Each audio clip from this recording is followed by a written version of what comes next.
അശ്വജിത്ത് ഒരു ക്രിക്കറ്റ് ആരാധകനും അങ്ങനെ സ്പോർട്സ് നിരീക്ഷകനും ഒക്കെ ആയ ആളെന്നുള്ള നിലയ്ക്ക് ഇവരുടെ ഈ വരവിനെ എങ്ങനെയാണ് കാണുന്നത് അശ്വജിത്ത്? Moti, good morning. നമ്മൾ ഇന്ത്യയിൽ ഒരുപക്ഷെ ഇത്രമേൽ ഒരു ആരാധിക്കുന്ന അല്ലെങ്കിൽ ഇത്രമേൽ ഇഷ്ടപ്പെടുന്ന ഒരു കായിക വിനോദം ക്രിക്കറ്റ് അല്ലാതെ മറ്റൊന്നുണ്ട് എന്ന് എനിക്ക് തോന്നുന്നില്ല. അതുകൊണ്ട് തന്നെ അത്രത്തോളം വരുന്ന കോടിക്കണക്കിന് ജനതയ്ക്ക് മുന്നിൽ ഇന്ന് നമ്മുടെ ക്രിക്കറ്റ് ടീം നമുക്കായി കൊണ്ടുവന്ന സമ്മാനമാണ് ആ 2020 ലോകകപ്പ് എന്നുള്ളത്. കഴിഞ്ഞ 13 വർഷമായി നമുക്കൊരു ICC കിരീടം കിട്ടിയിട്ട് ആ 13 വർഷത്തെ കാത്തിരിപ്പ്, ആ 13 വർഷത്തെ വറുതി അവസാനിപ്പിച്ചുകൊണ്ടാണ് നമ്മുടെ പിള്ളേർ, ഇന്ത്യൻ ടീം അംഗങ്ങൾ രോഹിത്തും വിരാട് കോഹ്ലിയും നമ്മുടെ സഞ്ജു സാംസണും ഒക്കെ അടങ്ങുന്ന ആ ക്രിക്കറ്റ് ടീം ഇന്ന് നമുക്കായി ഈ രാജ്യത്തിനായി 2020 ലോകകപ്പ് കൊണ്ടുവന്ന ആ ലോകകപ്പാണ് ഇപ്പോൾ ഡൽഹിയിൽ എത്തിയിട്ടുള്ളത്. ഇന്ന് ഈ രാജ്യത്തിന് ആഘോഷത്തിന്റെ ദിനമാണ്. മുംബൈയിൽ ഇന്ന് വൈകിട്ട് ഒരുപക്ഷെ ഉത്സവത്തിന്റെ ദിനമാണ്. ക്രിക്കറ്റിനെ ഇത്രയേറെ സ്നേഹിക്കുന്ന ഈ രാജ്യത്ത് 2020 ലോകകപ്പുമായി നമ്മുടെ ടീം എത്തിയ ഇന്ന് തന്നെ അല്ലാതെ പിന്നെന്ന് ആഘോഷിക്കാൻ അല്ലേ മോത്തി? അതെ, ഇതല്ലാതെ മറ്റെന്ത് ആഘോഷമാണ് ഇന്ന് ഈ കോടിക്കണക്കിന് വരുന്ന ഇന്ത്യക്കാർക്കുള്ളത്? ഈ ഒരൊറ്റ ദിവസത്തിന് വേണ്ടി ആയിരുന്നല്ലോ നമ്മളെല്ലാവരും കാത്തിരുന്നതല്ലേ? തീർച്ചയായിട്ടും. അതാണ് ഞാൻ സൂചിപ്പിച്ചത്. കഴിഞ്ഞ 13 വർഷമായി ഒരുപക്ഷെ ഇന്ത്യയെ പോലെ ഇത്രയും മികവുള്ള താരസമ്പന്നമായ ഒരു നിരയ്ക്ക് എന്തുകൊണ്ട് കഴിഞ്ഞ 13 വർഷമായി ഒരു കപ്പ് കിട്ടിയില്ല എന്നൊരു ചോദ്യമായിരുന്നു നമുക്കൊക്കെ മുന്നിൽ അവശേഷിപ്പിക്കുന്നത്. അതിന് ഉത്തരം തന്നുകൊണ്ടാണ്, അല്ലെങ്കിൽ ആ ചോദ്യങ്ങൾക്കൊക്കെ അവസാനം ഇട്ടുകൊണ്ടാണ്, വിമർശനങ്ങൾക്കൊക്കെ അവസാനം ഇട്ടുകൊണ്ടാണ് നമ്മുടെ ടീം ഈ കഴിഞ്ഞ 2020 ലോകകപ്പ് ആധികാരികമായി സ്വന്തമാക്കി നമ്മുടെ ആ കപ്പിപ്പോൾ നമ്മുടെ നാട്ടിലേക്ക് എത്തിച്ചിരിക്കുന്നത്, ഇന്ത്യയിലേക്ക് എത്തിച്ചിരിക്കുന്നത്. നമുക്കിനി പുതിയ ഒരുപക്ഷെ ഇനി വരാനിരിക്കുന്ന മത്സരങ്ങളും വരാനിരിക്കുന്ന ലോകകപ്പിനുമൊക്കെ നൽകുന്ന വലിയൊരു ആത്മവിശ്വാസമായിരിക്കും ഇന്ത്യൻ ടീമിൻ്റെ ഈ ജയം എന്നതിൽ തർക്കമില്ല.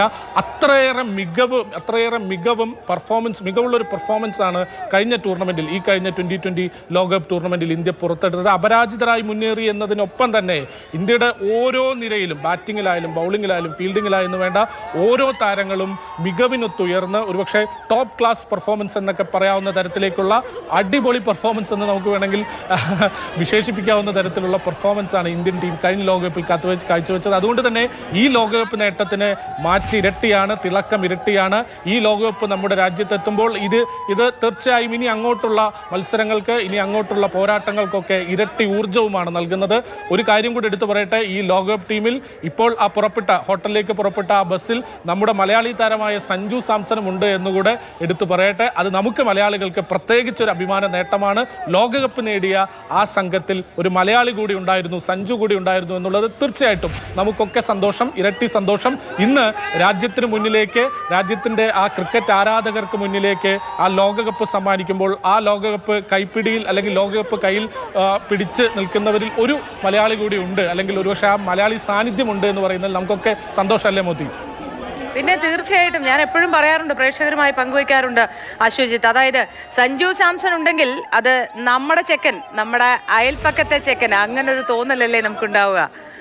തീർച്ചയായിട്ടും. ഒരുപക്ഷെ നമ്മൾ ഈ കഴിഞ്ഞ കാലങ്ങളിലൊക്കെ അല്ലെങ്കിൽ ലോകകപ്പ് നേടിയപ്പോഴൊക്കെ നമ്മൾ ഡിസ്കസ് ചെയ്തതാണ്. അതായത് ഇന്ത്യ ഏതൊക്കെ കാലഘട്ടത്തിൽ ലോക കിരീടങ്ങൾ നേടിയിട്ടുണ്ടോ, അതായത് 2 ഏകദിന ലോകകപ്പും 2 2020 ലോകകപ്പ്, ഈ 4 നേട്ടങ്ങളിലും ആ ടീമിൽ ഒരു മലയാളി സാന്നിധ്യം ഉണ്ടായിരുന്നു എന്നുള്ള മറ്റൊരു കൗതുകവും പ്രത്യേകതയും ഒക്കെയാണ്. അപ്പോൾ ശ്രീശാന്തും സുനിൽ വത്സനും, അപ്പോൾ ഇന്ന് ഈ ടീമിൽ സഞ്ജു സാംസൺ, അന്നിങ്ങനെ ആ മലയാളി സാന്നിധ്യം സമ്പൂർണ്ണമാണ് ഇന്ത്യയുടെ ലോകകപ്പ് നേട്ടത്തിൽ. ഓരോ ലോകകപ്പ് നേട്ടത്തിലും ഈ നേട്ടത്തിൽ നമ്മുടെ സഞ്ജുവിന് പക്ഷേ കളിക്കാൻ അവസരം കിട്ടിയില്ല, അന്തിമ 11-ൽ എത്താൻ പറ്റിയില്ല എന്നുള്ള നിരാശയുണ്ട്. പക്ഷേ എങ്കിലും ആ ടീമിൻ്റെ ഭാഗമായി, അല്ലെങ്കിൽ ആ ടീമിന് തൻ്റെതായ കോൺട്രിബ്യൂഷൻ നൽകിക്കൊണ്ട്, തൻ്റെതായ എഫർട്ട് ആ ടീമിൽ നൽകിക്കൊണ്ട് ആ ടീമിൻ്റെ വിജയത്തിൻ്റെ ഭാഗമായി എന്നുള്ളത് തീർച്ചയായിട്ടും നമുക്കൊക്കെ അഭിമാനിക്കാവുന്നതാണ്. ഇന്ന് ആ ഇന്ത്യൻ ടീം, നമ്മുടെ ലോകം വിജയിച്ചു വന്ന ഇന്ത്യൻ ടീം നമുക്ക് മുന്നിലേക്ക്, ഇന്ത്യയിലെ കോടിക്കണക്കിന് വരുന്ന ക്രിക്കറ്റ് ആരാധകർക്ക് മുന്നിലേക്ക് ആ കപ്പ് സമർപ്പിക്കുകയാണ്. തീർച്ചയായും ഇനിയും ഒരുപാട് വരാനിരിക്കുന്ന ICC ട്രോഫികൾ ഒരുപാട് നമുക്ക് നേടാനുണ്ട്. തീർച്ചയായിട്ടും ഇന്ത്യയുടെ ഒരു മുതിർന്ന നിര, വിരാട് കോഹ്ലിയും രോഹിത് ശർമ്മയും ജഡേജയും ഒക്കെ അടങ്ങുന്ന ആ ഒരു പ്രഗത്ഭരുടെ നിര 2020-ൽ നിന്ന് വിരമിക്കുന്നു എന്നതുകൊണ്ട് തീർച്ചയായിട്ടും നമുക്കൊരു വലിയ ക്ഷീണമൊന്നും അവിടെ ലഭിക്കുന്നില്ല. ഇന്ത്യയുടെ താരസമ്പത്ത് തന്നെയാണ് അവിടെ എടുത്തു പറയേണ്ടത്. ഇനിയും വരാനിരിക്കുന്നു. ഒരുപക്ഷെ ലോകത്ത് തന്നെ, ഞാൻ നേരത്തെ സൂചിപ്പിച്ചതുപോലെ തന്നെ, ലോകത്ത് തന്നെ ഇത്രയും താരസമ്പന്നമായ ക്രിക്കറ്റ് പ്രതിഭകൾ നിറഞ്ഞ മറ്റൊരു രാജ്യം ലോകത്തെവിടെയും ഉണ്ടാവുമോ എന്നുള്ളത് എനിക്കൊരു സംശയമാണ്. അശ്വജിത്ത്, ഇനി ഇവരുടെ ഷെഡ്യൂൾ എങ്ങനെയാണ്? ഇപ്പൊ വിമാനത്താവളത്തിൽ നിന്നും നേരെ ഹോട്ടലിലേക്കാണ്, അതിനുശേഷമുള്ള ഇവരുടെ ഷെഡ്യൂൾ? വിമാനത്താവളത്തിൽ നിന്ന് നേരെ ഹോട്ടലിലേക്ക് അവിടെ വിശ്രമിച്ച് ഒന്ന് ഫ്രഷ് ആയതിനു ശേഷം വിശ്രമിച്ച ശേഷം നേരെ പിന്നീട് പ്രധാനമന്ത്രിയുടെ ഔദ്യോഗിക വസതിയിലേക്കാണ്. അവിടെയാണ് അത് 9:30-ക്കാണ് അല്ലേ? അതെ, 9:30-ക്കാണ് പ്രധാനമന്ത്രി സ്വീകരണം നൽകുന്നത്. തുടർന്ന് അവിടെയാണ് പ്രഭാത ഭക്ഷണം കഴിക്കുന്നത്. അതിനുശേഷം അവിടെ സ്വീകരണം എവിടെ വെച്ചാണ് അശ്വജിത്ത്? ടീമിന്റെ സ്വീകരണവും ഒപ്പം തന്നെ ഈ വിജയ പ്രകടനവും ഒക്കെ മുംബൈയിൽ വെച്ചാണ്. ഈ 9:30-യിൽ പ്രധാനമന്ത്രിയുമായുള്ള കൂടിക്കാഴ്ചയും ഒപ്പം തന്നെ പ്രഭാത ഭക്ഷണമൊക്കെ കഴിഞ്ഞ് തിരിച്ച് വിമാനത്താവളത്തിലെത്തി ഡൽഹിയിൽ നിന്ന് ടീം നേരെ തിരിക്കുന്നത് മുംബൈയിലേക്കാണ്. അവിടെ വാങ്കഡെ സ്റ്റേഡിയത്തിലാണ് ഇന്ന് ഒരുപക്ഷെ ആരാധകരൊക്കെ കാത്തിരിക്കുന്ന തരത്തിലുള്ള ആ വലിയ വിജയാഹ്ലാദ പ്രകടനം ഒരുക്കിയിട്ടുള്ളത്. അവിടെ മുംബൈയിലായിരിക്കും മറ്റ് ചടങ്ങുകളൊക്കെ ഉണ്ടാവുക. ശരി അശ്വജിത്ത്, ഏതായാലും ഇന്ന് ആവേശ പെരുമഴയുടെ ദിവസമാണ്. ഡൽഹിയിൽ മഴയും മോശം കാലാവസ്ഥയും ഉണ്ടെങ്കിൽ പോലും അതിനെയൊക്കെ തൃണവൽഗണിച്ചുകൊണ്ട് ലക്ഷക്കണക്കിന് പേരാണ് എത്തിയതെന്നാണ് തോന്നുന്നത്. ആയിരക്കണക്കിന് ജനങ്ങളൊക്കെ ഉണ്ടാവും, പക്ഷേ നമ്മുടെ ആവേശത്തിൽ അത് ലക്ഷത്തിലേക്ക് കടന്നിരിക്കുന്നു എന്ന് വേണം പറയാൻ. അത്രയും ആവേശം നിറച്ചുകൊണ്ടാണ് ഇവരെല്ലാവരും എത്രയോ മണിക്കൂറുകളായി കാത്തുനിന്ന് താരങ്ങളെ സ്വീകരിച്ച് അവരെങ്ങനെ വാഹനത്തിൽ ഇപ്പോഴിത് അവരുടെ താമസ സ്ഥലത്തേക്ക് പോയിരിക്കുന്നു.